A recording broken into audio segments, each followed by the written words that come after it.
Welcome to my new video. ഇന്നത്തേത് ഒരു കുട്ടി ലോങ് വീഡിയോ ആണ്. എന്താ സംഭവം എന്ന് എല്ലാവർക്കും മനസ്സിലായിട്ടുണ്ടാവും, എന്നാലും ഞാൻ പറയാം. വേറെ ഒന്നുമല്ല, ഈ ഒരു ഫോം ഷീറ്റ് കണ്ടില്ല എൻ്റെ കയ്യിലുള്ള, അത് വെച്ചിട്ട് നമ്മൾ ഹോം മെയ്ഡ് സ്റ്റാമ്പ്സ് ആണ് ഉണ്ടാക്കാൻ പോണേ. സംഭവം ഭയങ്കര സിമ്പിളാണ്, എന്നാൽ അതിൻ്റെ റിസൾട്ട് ആണെങ്കിൽ അടിപൊളിയാണ്. ഫോം ഷീറ്റ് വാങ്ങുമ്പം പ്ലെയിൻ ആയിട്ട് വാങ്ങുന്നതായിരിക്കും ഏറ്റവും ബെറ്റർ. എനിക്കത് അന്വേഷിച്ച് നടന്ന് കിട്ടാത്തതുകൊണ്ട് ഞാനിത് തൽക്കാലം വാങ്ങിയെന്നേ ഉള്ളൂ. ഇതുകൊണ്ട് ചെയ്യുന്നതിന് വേറെ ബുദ്ധിമുട്ടൊന്നുമില്ല കേട്ടോ. ഇനി ഫോം ഷീറ്റ് അറിയാത്തവരായിട്ട് ആരും ഉണ്ടാവില്ല എന്ന് എനിക്ക് തോന്നുന്നത്. ഇല്ലാന്നുണ്ടെങ്കിൽ ബുക്ക് സ്റ്റോളിലും സ്റ്റേഷനറി ഷോപ്സിലൊക്കെ അവൈലബിൾ ആണ് കേട്ടോ. നമുക്ക് ഇവിടെ ആവശ്യമായിട്ടുള്ളത് ഇങ്ങനെ ഒരു ഫോം ഷീറ്റും പിന്നെ കുറച്ച് ബോട്ടിലിൻ്റെ ക്യാപ്സും ആണ് കേട്ടോ. അപ്പോൾ ആദ്യം തന്നെ ആർക്കും അറിയാത്തൊരു ഷേപ്പാണ് ഞാൻ വെട്ടിയെടുക്കുന്നത്. അതന്നെ ഹാർട്ട് ഷേപ്പ്. നമ്മൾ ഇതുപോലെ ഒരു പേപ്പറിൽ വരച്ചതിന് ശേഷം കട്ട് ചെയ്തിട്ട് ഫോം ഷീറ്റിൽ വെച്ചിട്ടൊന്ന് സ്കെച്ച് ചെയ്യാനായിരിക്കും ഏറ്റവും ബെറ്റർ. എന്താണെന്നുണ്ടെങ്കിൽ ഇതുപോലെ ഇങ്ങനെ ചെയ്യുകയാണെങ്കിൽ പെട്ടെന്ന് ചെയ്യാൻ പറ്റും. മറ്റേതാണെങ്കിൽ കുറച്ച് വരയ്ക്കലും തെറ്റലും മായ്ക്കലും ഒക്കെ അലമ്പാവും ലാസ്റ്റ്. ഇതാകുമ്പോൾ നമുക്ക് രണ്ട് സൈഡും ഈക്വൽ ആയിട്ടും കറക്റ്റ് ആയിട്ട് കിട്ടും. അപ്പോൾ ഇങ്ങനെ കട്ട് ചെയ്തതിന് ശേഷം ഹാർട്ട് ഷേപ്പ് അതിൽ വരച്ചിട്ട് ജസ്റ്റ് മെല്ലെ ഒന്ന് കട്ട് ചെയ്തെടുക്കാം കേട്ടോ. തീരെ തിരക്കൂട്ടണ്ട, മെല്ലെ കട്ട് ചെയ്താൽ മതി, എന്നാലേ കറക്റ്റ് ഒരു ഇതിൽ കിട്ടുള്ളൂ. അപ്പോൾ സ്റ്റാമ്പ് ചെയ്യുമ്പോൾ നല്ല വൃത്തിക്കും കിട്ടുള്ളൂ. ഇനി നിങ്ങൾക്ക് ഫോം ഷീറ്റ് തന്നെ കിട്ടിയിട്ടില്ല എന്നുണ്ടെങ്കിൽ വെള്ളം അബ്സോർബ് ചെയ്യാത്ത എന്തെങ്കിലും ഒരു സംഭവം എടുത്താൽ മതി. വുഡൻ പീസസ് ഒക്കെ ബെറ്റർ ആണ്, പക്ഷേ നമുക്ക് അത് കട്ട് ചെയ്തെടുക്കാൻ കുറച്ച് ബുദ്ധിമുട്ടല്ലേ. അപ്പോൾ നമ്മളെ പോലുള്ളവർക്ക് ഇതാണ് ഏറ്റവും ഈസി ആയിട്ടും അഫോർഡബിൾ ആയിട്ടും യൂസ്ഫുൾ ആയിട്ടൊക്കെ ചെയ്യാൻ പറ്റുന്നത്. അങ്ങനെ കട്ട് ചെയ്തതിന് ശേഷം ഇതുപോലെ ഒരു ബോട്ടിലിന്റെ ക്യാപ്പ് എടുക്കുക. ഏത് ബോട്ടിലിന്റെ ആയാലും ഒരു കുഴപ്പമില്ല കേട്ടോ. അങ്ങനെ ഗമ്മ് തേച്ചതിന് ശേഷം അതവിടെ ഒന്ന് സ്റ്റിക്ക് ചെയ്തെടുക്കുക. ഇപ്പൊ അതിന്റെ കളർ മാറി നിങ്ങൾ ശ്രദ്ധിച്ചിട്ടുണ്ടാവൂലേ. എന്താന്ന് വെച്ചാൽ ഫസ്റ്റ് തന്നെ ഞാനൊരു പൊട്ടത്തരം ചെയ്തു. എന്റെ കയ്യിൽ ഗ്ലിറ്റർ ഷീറ്റ് ആയതുകൊണ്ട് ഞാൻ ആ ഗ്ലിറ്റർ ഉള്ള ഭാഗത്തേനും ഗമ്മ് തേക്കേണ്ടത്, ഞാൻ തയ്ച്ചത് അപ്പുറത്താണ്. അത് പിന്നെ എവിടെയെങ്കിലും ഒരു തെറ്റൊക്കെ വേണ്ടേ. നെക്സ്റ്റ് ഇതാ ഇതുപോലെ ഒരു ഫ്ലവർ ഷേപ്പാണ് കട്ട് ചെയ്തെടുത്ത് ഒരു പേപ്പർ 4 ആക്കി മടക്കിയതിന് ശേഷം ഞാൻ മുന്നേ കാണിച്ച ഒരു ഷേപ്പ് വരച്ചെടുത്താണ് ചെയ്തത് കേട്ടോ. പിന്നെ ഇതാ ഇതുപോലെ ഒരു ലീഫും പിന്നെ ഒരു സർക്കിളും ആണ് ഞാൻ ചെയ്തെടുത്തിട്ടുള്ളത്.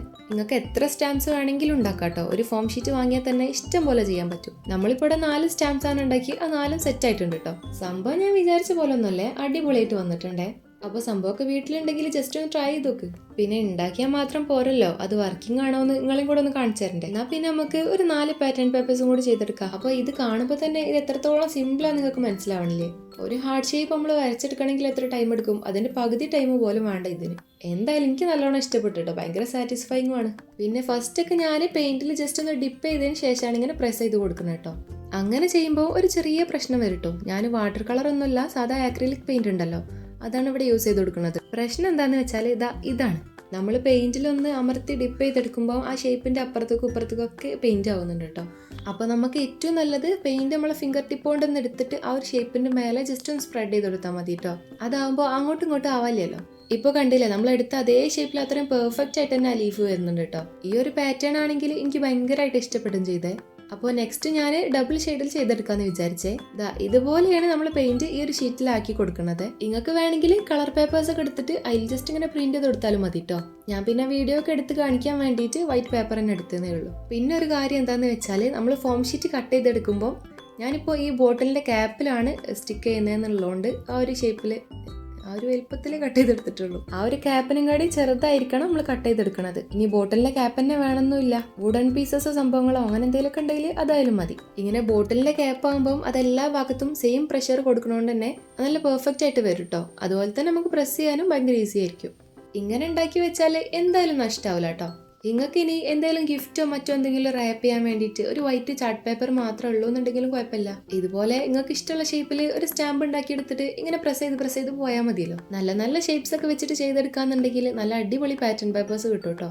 മുന്നേ കുറച്ച് വീഡിയോസ് ഒക്കെ ഇതുപോലെ കണ്ട് ഇത് ചെയ്തെടുക്കുമ്പോൾ ഞാൻ ഇത്രയൊന്നും പ്രതീക്ഷിച്ചിട്ടില്ലേനു കേട്ടോ. പക്ഷെ എനിക്ക് നല്ലോണം ഇഷ്ടപ്പെട്ട്. ഇത് വലിയ സംഭവമാണെന്നല്ല, ഇതിങ്ങനെ ചെയ്തെടുക്കുമ്പോൾ ഭയങ്കര സാറ്റിസ്ഫാക്ഷനുമാണ്, ഭയങ്കര ഈസിയുമാണ്. നല്ലൊരു എസ്തറ്റിക് ലുക്ക് കൊടുക്കുന്ന പേപ്പർ ആക്കാനാണ് ഞാൻ ഈ ഒരു പേപ്പറിന് വിചാരിച്ചത്. പക്ഷേ എൻ്റെ ആവേശം കൊണ്ട് ഞാൻ നീലെടുത്തങ്ങോട്ട് കൊടുത്ത് അത് കുറച്ച് ഓവറായോ എന്നൊരു സംശയം, എന്നാലും വലിയ തിരക്കേടില്ല കേട്ടോ. അപ്പോൾ നമ്മളെ സംഭവങ്ങളൊക്കെ ഇവിടെ സെറ്റ് ആയിട്ടുണ്ട്. നിങ്ങൾക്ക് വീഡിയോ ഇഷ്ടമാണെങ്കിൽ എന്തായാലും ലൈക്ക് ചെയ്യാൻ മറക്കണ്ട കേട്ടോ. അതുപോലെ തന്നെ എന്തെങ്കിലും അഭിപ്രായങ്ങളോ കാര്യങ്ങളോ ഉണ്ടെങ്കിൽ കമൻറ്റ് ചെയ്യുക. ഇനി എങ്ങനത്തെ വീഡിയോസാണ് നിങ്ങൾക്ക് വേണ്ടതെന്നോ അല്ലെങ്കിൽ എന്തെങ്കിലും റിക്വസ്റ്റ് ഉണ്ടെങ്കിൽ അതും കൂടെ ഒന്ന് കമൻറ്റ് ചെയ്യുക കേട്ടോ. അപ്പോൾ വീഡിയോ ഇത്രയേ ഉള്ളൂ. നേരത്തെ പറഞ്ഞ പോലെ തന്നെ ഇഷ്ടമായെങ്കിൽ ലൈക്ക് ചെയ്യുക. അപ്പോൾ ഓക്കെ, ബൈ.